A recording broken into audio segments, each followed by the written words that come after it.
Bonjour, bienvenue dans cette nouvelle vidéo. Aujourd'hui sur PrestaShop, j'avais envie de parler d'un sujet particulier parce que j'ai déjà réalisé je ne sais combien d'articles blog sur ce sujet en particulier et ça va être les mails dans PrestaShop. Donc j'ai déjà écrit des articles blog sur comment configurer le SMTP avec O2Switch, avec Ionos, pourquoi les mails ne s'expédient pas depuis mon PrestaShop. Et du coup, je me suis dit que j'allais faire un nouveau tutoriel sur ce sujet pour vraiment parler de tout ça. Donc vraiment, ça va vous concerner si jamais vous avez installé un PrestaShop sur un serveur ou d'ailleurs vous pouvez déjà avoir un PrestaShop actif et du jour au lendemain les mails donc transactionnels, donc les mails que vont recevoir les clients au quotidien, création de compte, confirmation de commande ou des mails internes, par exemple les alertes de commande quand vous en recevez une via le module dans PrestaShop, vous ne recevez plus rien, ça peut être possible à cause d'une mise à jour serveur ou un autre problème et du coup on va voir comment installer le SMTP. Le SMTP c'est avantageux pour vraiment garantir une meilleure délivrance des mails chez vos clients et aussi pour éviter d'arriver trop en spam. C'est beaucoup plus sécurisant et c'est plus efficace. En général, ça fonctionne à peu près pareil pour tout le monde, mais je vais vous donner via mon expérience quelques astuces selon les hébergeurs que j'ai cités un peu plus tôt. En tout cas, si ce tutoriel vous a aidé, n'hésitez pas à mettre un petit commentaire, un like, à vous abonner, ça aide la chaîne et ça m'aide aussi à créer plus de contenu. Et je vous dis à tout de suite sur mon ordi.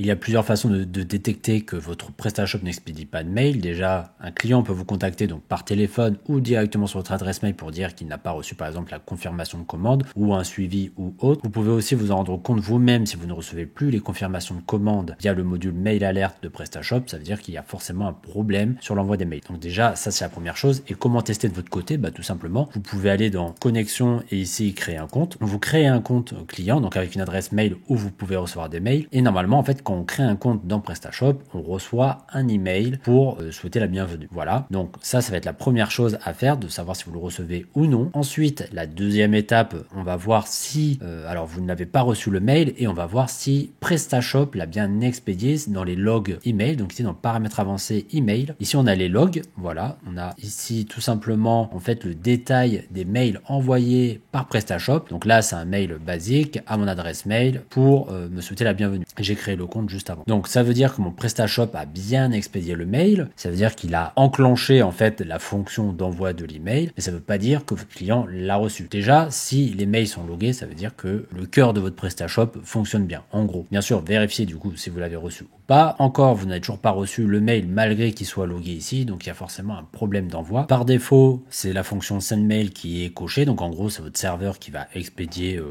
l'email. Et ensuite, on va avoir plusieurs autres fonctionnalités. Donc on va avoir les paramètres SMTP, ceux qu'on va voir, ou carrément ne pas envoyer d'email, ça veut dire que ça va bloquer tous les emails de votre PrestaShop. Et donc c'est idéal si par exemple vous mettez en place un serveur développement et vous avez déjà des clients dans la base de données, activez cela. Donc là, en fait, ensuite, on va tout laisser comme c'est. Donc, on va surtout loguer les mails pour voir qu'est-ce qui est expédié depuis PrestaShop. Et en dessous, vous voyez, on peut envoyer des mails de test. Donc, moi, je peux très bien envoyer un mail. Donc, pareil, bon, d'ailleurs, même à ce mail-là, on peut envoyer un mail et là déjà il me dit erreur, veuillez vérifier votre configuration. Quand vous testez l'email ici, vous pouvez avoir une erreur en particulier, par exemple 550, je crois que c'est une erreur justement de configuration SMTP, ça veut dire un problème de mot de passe ou d'un accès qui est mal renseigné. Voilà, donc selon l'erreur, après, vous pouvez trouver sur des forums une aide supplémentaire pour trouver la réponse. Donc en gros, on va activer le SMTP pour les raisons que j'ai expliquées en début de vidéo. Ça sera bien mieux. Donc en fait, tout simplement, en général, on va devoir mettre un nom de domaine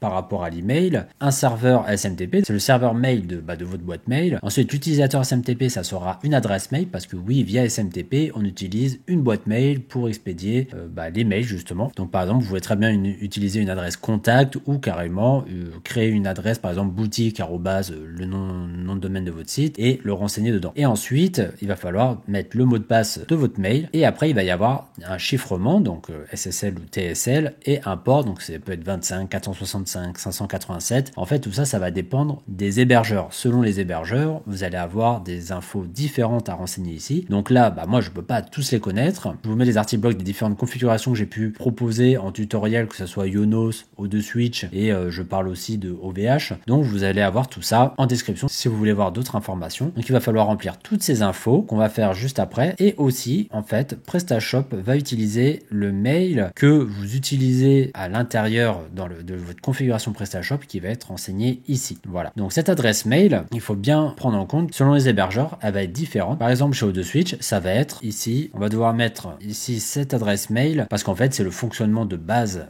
d'O2Switch. Donc en fait, l'adresse mail de la boutique, ça va être celle-là, tout en laissant dans le serveur SMTP la vraie adresse, par exemple, au contact@devmj. Donc pour l'instant, je vais enregistrer comme ceci. Donc pour rappel, je suis chez O2Switch, donc je vais faire une configuration par rapport à ça. Donc je vais retourner dans mes emails. Ici, j'ai utilisé les paramètres SMTP. Donc là, nom de l'email, nom de domaine de l'email, je vais mettre devmj.fr parce que c'est mon nom de domaine de test. Le serveur SMTP, en fait, je dois mettre chez O2Switch le nom de mon serveur. Alors, moi, j'ai créé une adresse mail, donc je vais la renseigner juste ici, voilà, avec le mot de passe. Et dans le chiffrement, je vais laisser aucun parce que je sais que chez O2Switch, il faut laisser aucun et je vais me laisser 25. Alors, c'est pareil, là, je fais le test sur O2Switch. Ça m'est déjà arrivé qu'entre deux configurations O2Switch, parce que c'est pas les mêmes serveurs, ces panels, que des fois, il y a des changements à faire. Si jamais c'est le cas et que ça ne marche pas, n'hésitez pas à contacter le support, ils vont vous dire tout de suite, vous mettez en chiffrement un tel ou un tel. Au moins pour ça, ils sont réactifs. Et là, je fais enregistrer. Je vais pouvoir refaire un test d'envoi d'email. Donc là, en fait, j'avais mis admin et tout à l'heure, il y avait une erreur de configuration. Je suis un peu bête, j'ai dit que ça marchait pas. Mais en fait, c'est tout simplement que l'adresse mail que j'avais mis n'existe pas. Donc à mon avis, ça n'a pas pu être expédié. Donc là, j'ai utilisé une adresse mail, mon adresse mail perso, et normalement, ça devrait fonctionner. Donc là, voilà, là, ça a bien envoyé un mail de test. Donc c'est pareil, l'envoi de mail de test, c'est pas parce que le mail est bien parti et bien notifié que votre PrestaShop expédie bien les mails. Des fois, ça peut être un peu de la triche. Il expédie le mail, mais vous le recevez pas. Donc vérifiez bien votre boîte mail, vérifiez bien les spams, vraiment. Alors normalement, c'est fiable, mais je préfère prévenir. Testez bien et regardez surtout tous vos dossiers mail. Et donc là, si je rafraîchis la page, vous voyez, mon mot de passe a disparu, mais ça veut pas dire qu'il a été supprimé. C'est juste que PrestaShop le masque, mais c'est toujours bien enregistré. Si je refais ça et que j'envoie un mail test, ça marche toujours. Donc c'est pas la peine que quand vous voyez cette case vide de remettre et re-enregistrer, etc. C'est pas la peine de le faire plusieurs fois, c'est normal si vous ne voyez pas le mot de passe, c'est logique. Et donc sur d'autres adresses mail, par exemple chez OVH ou chez Ionos, il faut utiliser la même adresse mail ici. Vous devez l'utiliser dans Contact, Magasin et ne pas mettre ceci. Vous devez mettre votre adresse mail, la même que dans le SMTP, pour que ça fonctionne. Donc, utilisez ces différents cas de figure selon votre serveur, dont j'ai jamais encore testé chez Gandhi, même au Stinger, je crois que j'ai pas encore mis de SMTP, même si au final c'est tout le temps la même chose. Et en général, les hébergeurs, si vous tapez SMTP et votre hébergeur pour le site, il y aura forcément une doc avec des indications pour vous dire comment le configurer. Par exemple, j'ai déjà fait des configurations chez Ionos, et chez Ionos,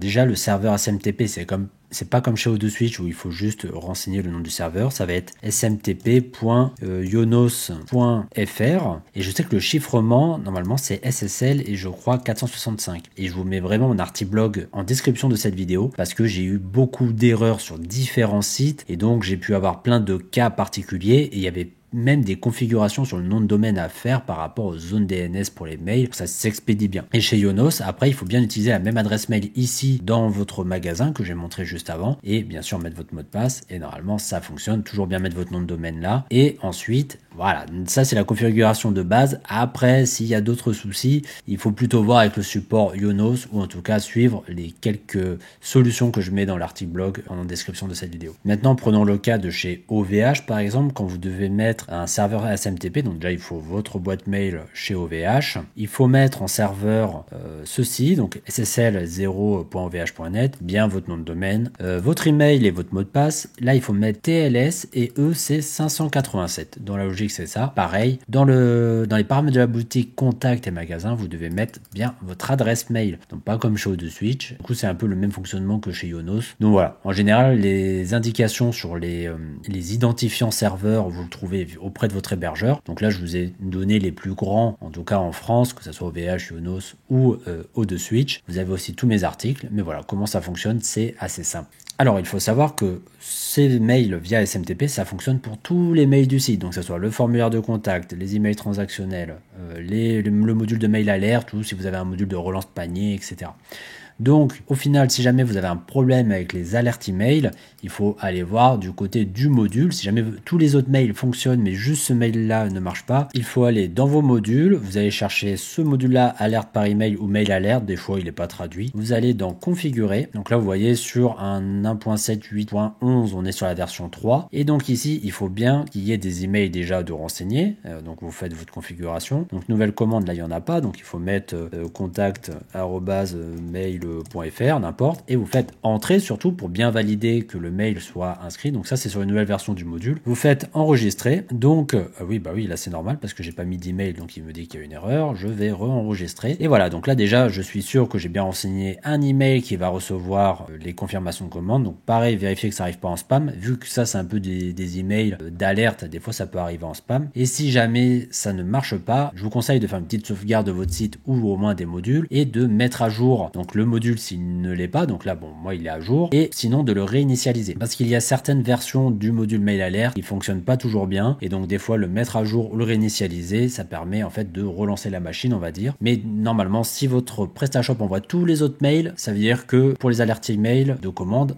le problème vient du module, et voilà comment le corriger. En tout cas, j'espère que ça va vous aider en cas de problème. Alors j'espère que vous avez appris des choses dans ce tutoriel, que ça vous a aidé pour les mails dans PrestaShop. Si jamais vous avez d'autres solutions ou d'autres techniques sur un autre hébergeur, n'hésitez pas à me le dire en commentaire. Ça peut aider aussi les autres personnes qui vont voir cette vidéo. Forcément, j'ai donné des astuces sur certains hébergeurs et dans l'ensemble sur PrestaShop, mais selon certains serveurs, il faut agir différemment. Donc n'hésitez pas à me dire si ça vous a aidé. Mettez un like, un commentaire, abonnez-vous, ça fait toujours plaisir. Et je vous dis à plus tard dans une nouvelle vidéo. Ciao!